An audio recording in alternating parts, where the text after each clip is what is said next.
बहुत सारे अभ्यर्थी नौकरी को लेके जो है तैयारी करना शुरू करते हैं, इस वजह से ही जो है वो फेल हो जाते हैं। लेकिन नौकरी आपके माइंड में नहीं रहनी चाहिए। जैसे ही नौकरी आपके माइंड में आएगी आप अंडर प्रेशर आ जाओगे, और 3 घंटे का जो माहौल होता है अगर उसमें आप प्रेशर में आ गए तो बड़े से बड़ा खिलाड़ी भी खेल को हार जाता है। इसलिए आपके माइंड में हमेशा सवाल टारगेट रहने चाहिए, नौकरी नहीं।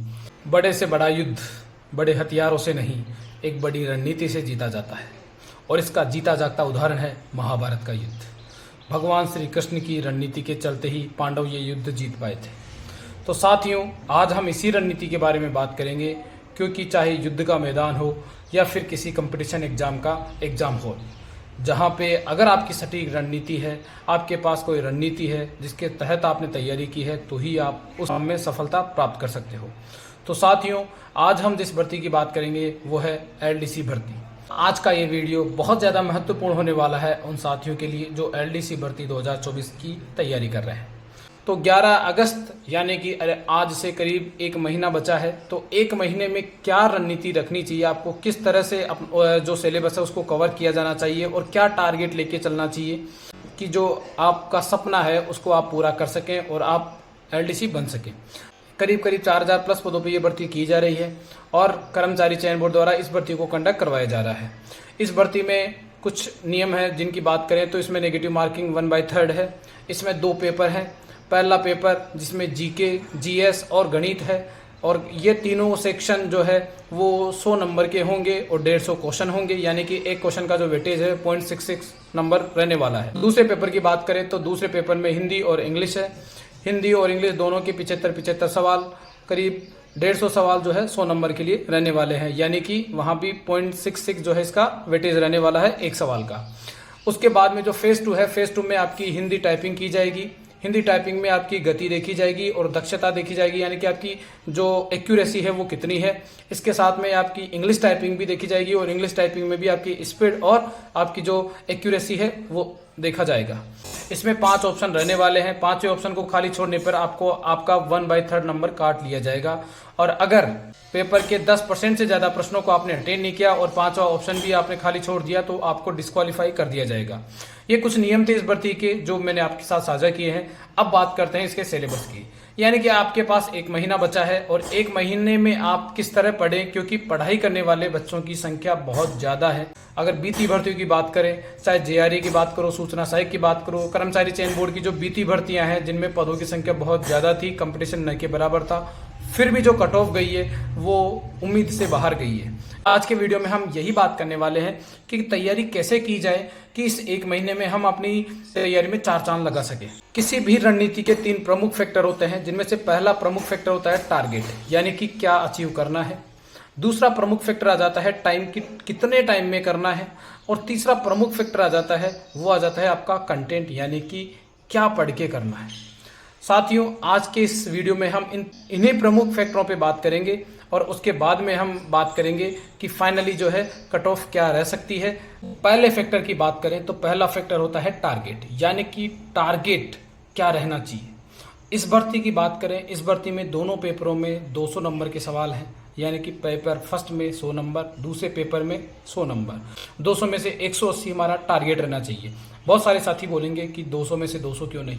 200 में से 200 टारगेट रखना केवल और केवल मूर्खता होती है। हम भी जानते हैं 200 में से 200 नहीं आ सकते और किसी के नहीं आते, ठीक है। और याद रखिए, कोई भी युद्ध हो, बड़े से बड़ा युद्ध हो, जो योद्धा होता है वो इतनी सी रणनीति बना के ऑलरेडी चलता है कि अगर स्थितियां उनके विपरीत हुई तो वो क्या करेगा, क्या रणनीति अपनाएगा। तो इसलिए हमें भी ये गुंजाइश ऑलरेडी रखनी चाहिए कि मान लीजिए सवाल आपके समझ में नहीं आ रहा तो आपको उन सवालों को छोड़ना भी पड़ेगा।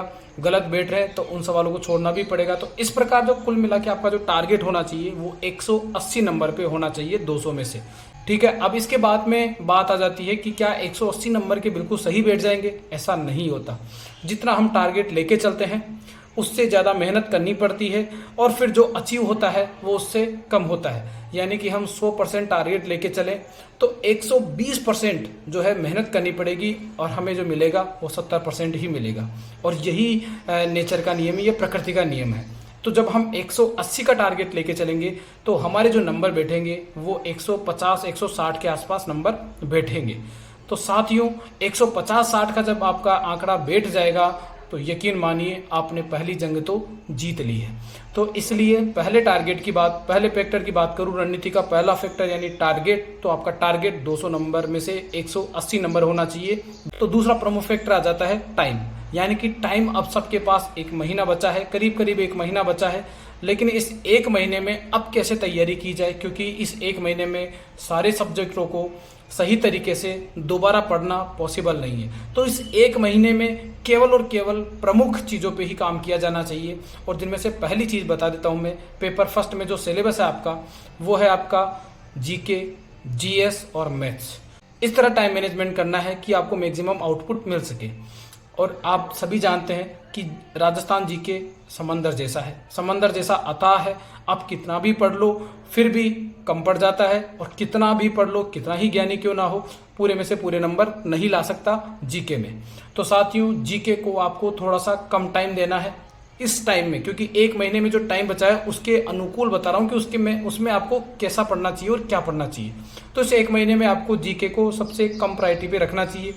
दूसरा प्रमुख, दूसरे नंबर पे आ जाता है आपका जीएस, यानी कि जीएस जनरल साइंस। ये फैक्ट वाली चीज़ें हैं, इनमें कुछ बदलाव नहीं होता, ये फैक्ट वाली चीज़ें हैं। तो आप ये जीएस को थोड़ा सा सेकंड प्रायोरिटी पे रख सकते हैं। कोई सा भी पेपर हो, राजस्थान के हो चाहे इंडिया लेवल के पेपर हो, वहाँ पे हमेशा जो जीएस है वो सेम रहती है। जीके फिर भी बदल जाती है, इंडिया लेवल में अलग जीके आएगी और राजस्थान लेवल में अलग जीके आएगी, लेकिन जीएस के लिए पूरे ऑल ओवर वर्ल्ड जो है सेम रहती है। तो इसलिए आप जीएस को सेकंड प्रायोरिटी रख सकते हैं। और जीएस में भी आप मोटा मोटा जो है लुसेंट को अगर आप निकालेंगे तो लुसेंट की जीएस में सब कुछ कवर हो जाता है। तीसरी बात आ जाती है मैथ्स की, यानी कि ये जो 1 महीना बचा है इसमें आपको सबसे हाई प्रायोरिटी पे रखना चाहिए मैथ्स। मैथ्स का जो सेक्शन है वो 1/3 है, यानी कि 150 में से 50 सवाल मैथ्स के आएंगे। और मैथ्स का सिलेबस भी बहुत कम है और बहुत शॉर्ट टॉपिक है। और इसे 1 महीने में अगर आप 3 घंटे, रोजाना के 3 घंटे भी अगर आप मैथ्स निकालते हैं तो आप इजीली मैथ्स कर पाएंगे। और मैथ्स करने से एक और फायदा ये होगा कि आप इसमें पूरे में से पूरे नंबर ला सकते हो, बिल्कुल ला सकते हो। अगर कोई क्वेश्चन आगे से ही डिलीट हो जाए तो उसका कह नहीं सकते, अदरवाइज मैथ्स ही एकमात्र ऐसा सेक्शन है जिसमें पूरे में से पूरे नंबर लाए जा सकते हैं और लेके आते हैं। एसएससी सीजीएल हो या फिर एनटीपीसी हो, सीएचएसएल हो, जिनमें मैथ्स आती है उनमें जो अभ्यर्थी होते हैं वो पूरे में से पूरे नंबर ले आते हैं। तो इसलिए आप मैथ्स में पूरे में से पूरे नंबर ला सकते हो। और एक्यूरेसी की जो गारंटी होती है, क्योंकि जब हम सवाल को सोल्व करते हैं और हमें अगर मेथड पता हो तो मेथड को सोल्व करने पे जो आंसर आ जाता है वो ऑलरेडी ऑप्शन में होता है। तो इस प्रकार हमें वो एश्योरिटी भी बैठ जाती है कि हम जो हम सवाल करें हैं वो सही है। यानी कि एक्यूरेसी की बात करूं तो एक्यूरेसी जीएस और जीके की कंपैरिजन में मैथ्स की ज्यादा अच्छी रहती है। इसलिए आपको अभी मैथ्स पे वर्क करना चाहिए। इस 1 महीने में रोजाना के 2 से 3 घंटे आपको मैथ्स निकालनी ही चाहिए। इस मैथ्स से ही आपको जो है सिलेक्शन में मदद मिलेगी। अब बात करते हैं दूसरे पेपर की, यानी कि हिंदी और इंग्लिश की। साथियों मैं हिंदी पे नहीं, सबसे पहले प्रायोरिटी देना चाहूंगा इंग्लिश पे। इंग्लिश पे आप प्रायोरिटी दीजिए। इंग्लिश में सबसे पहला काम कीजिए, आप मीनिंग्स याद करने की कोशिश कीजिए। अभी आपके पास 1 महीना है, 1 महीने में आप रोजाना 3 घंटे जो है इंग्लिश के लिए निकालिए और करीब करीब 50 से 60 मीनिंग रोजाना की याद करिए। 1 महीने में आपके पास 1500 से 2000 के आसपास मीनिंग हो जाएगी। केवल मीनिंग याद करने से आप synonym, antonym, one word, spelling correct वाले वर्ड, बहुत बड़ा जो इंग्लिश का पोर्शन है वो केवल और केवल मीनिंग पे आधारित होता है। तो इससे आपका जो बहुत बड़ा पोर्शन है वो बिल्कुल सही बैठ जाएगा। और दूसरी चीज, इसके साथ साथ में आप हिंदी भी पढ़ना ही है, हिंदी तो पढ़ना ही है, लेकिन प्रायोरिटी की बात कर रहा हूँ कि प्रायोरिटी पे आपको किसको रखना है। तो हिंदी की बजाय अगर आप इंग्लिश को रखेंगे तो इंग्लिश में ज्यादा चांसेस होते हैं नंबर कवर करने के, क्योंकि यहाँ पे आपको रिटर्न नहीं करना है, यहाँ पे आपको एमसीक्यू है उनमें से एक को चूज करना है, आपको राइटिंग नहीं करनी। इसलिए अगर आपके पास मीनिंग का भंडार है तो आप सवाल सोल्व करने में बहुत आसानी मिलेगी। बहुत सारी जो सेक्शन है इंग्लिश के वो तो केवल और केवल मीनिंग पे ही आधारित होते हैं और पैसेज में भी मीनिंग पूछी जाती है। तो इसलिए आप इंग्लिश को प्रायोरिटी दीजिए, इंग्लिश को ज्यादा वरीयता दीजिए, फिर उसके बाद में हिंदी पढ़िए। ठीक है साथियों, तो इस प्रकार आपको जो है इस एक महीने में ये रणनीति के साथ पढ़ना है। टारगेट आपका 180 होना चाहिए। 90 प्लस क्वेश्चन एक पेपर में हो, 90 प्लस क्वेश्चन दूसरे पेपर में हो। किसी एक पेपर में आपका कोई सेक्शन मजबूत है, जैसे आपने हिंदी इंग्लिश की तैयारी अच्छी कर रखी है और आपके अच्छे नंबर बैठ रहे हैं, तो हो सकता है जीएस और ये जीके में आप पिछड़ जाओ। लेकिन आपको कुल मिला के जो एवरेज रखना है दोनों पेपर में वो 180 रखना है। हर दूसरे अभ्यर्थी के साथ ऐसा होता है कि उसका जो टारगेट रहता है वो नौकरी रहती है, और मेरा मानना यह है कि जितना नेरो टारगेट रखोगे आप उतनी ही आपकी कंसंट्रेशन कोर होती जाएगी। यानी कि आपका सूक्ष्म टारगेट रखोगे, जितना सूक्ष्म टारगेट आप रखोगे आपका कंसंट्रेशन लेवल भी आपका जो है सूक्ष्म होता जाएगा। जैसे अर्जुन का जो टारगेट था वो मछली की आंख थी, भले ही वो आंख मछली की हो, लेकिन वो केवल और केवल उसका जो टारगेट था वो आंख का वो जो बिंदु था जिसपे उसको टारगेट करना था। तो आपका भी जो टारगेट है वो होना चाहिए कि 100 सवाल में से आपको कितने सवाल अटेम्प्ट करने, यानी सवाल आपके टारगेट होने चाहिए, जो क्वेश्चन है वो आपका टारगेट होना चाहिए। आपके माइंड में अभी से बैठ जाना चाहिए कि चाहे किसी भी प्रकार का सवाल आ जाए मैं उसको अटेम्प्ट कर ही लूंगा, मैं उसको सॉल्व कर ही लूंगा, मैं उसको धराशायी कर ही दूंगा। तभी जो है आप कहीं ना कहीं इस परीक्षा में सफल हो पाओगे। अब बात करते हैं कट ऑफ की, यानी कि कट ऑफ क्या रहने वाली है। कट ऑफ को जानने से पहले आप समझिए कि इस परीक्षा का पैटर्न क्या है। यानी कि इसमें 2 फेज होने वाले हैं। पहले फेज में 2 पेपर होंगे, जिसमें पहले पेपर में जीके, जीएस और मैथ्स का पेपर होने वाला है। दूसरा जो पेपर होगा वो इंग्लिश और हिंदी का होगा, वो भी 100 नंबर का होगा, और 100 में से ही आपको जो है नंबर मिलेंगे। यानी कि पहले फेज की बात करें तो पहले फेज में आपके 200 में से, जैसा कि हमने टारगेट फैक्टर में बात की थी कि 200 में से आपके 180 नंबर का टारगेट रहना चाहिए। और एक्यूरेसी, टारगेट का मतलब ये होता है कि एक्यूरेसी के साथ में वो 180 नंबर का टारगेट रहना चाहिए, ताकि आपकी स्थितियां कितनी भी विषम हो जाए, परिस्थितियां आपके कितने भी प्रतिकूल हो जाए, आपके 180 में से 160 प्लस 155 प्लस तो नंबर बैठे ही सही, किसी भी कीमत पे 155 160 प्लस नंबर बैठे 200 में से। इसके बाद में दूसरा फेज आ जाता है, और दूसरा फेज भी है आपका 100 नंबर का, यानी कि 50 नंबर की हिंदी टाइपिंग और 50 नंबर की इंग्लिश की टाइपिंग। हिंदी टाइपिंग में आपके पास 2 सेक्शन होंगे, जिसमें से पहला सेक्शन होगा वो स्पीड टेस्ट का होगा। 25 में से आपको नंबर दिए जाएंगे, 10 मिनट का समय दिया जाएगा। 10 मिनट में आपको आपकी स्पीड टेस्ट चेक करवानी है और 25 में से आपको नंबर मिलेंगे। फिर दूसरा आ जाता है एक्यूरेसी, यानी कि हिंदी टाइपिंग में आपको 10 मिनट का समय दिया जाएगा, और आपने जो वर्ड लिखे हैं, जो आपने शब्द लिखे हैं, वो कितने सही हैं, कितने शुद्ध हैं, इस आधार पे 25 में से आपको नंबर दिए जाएंगे।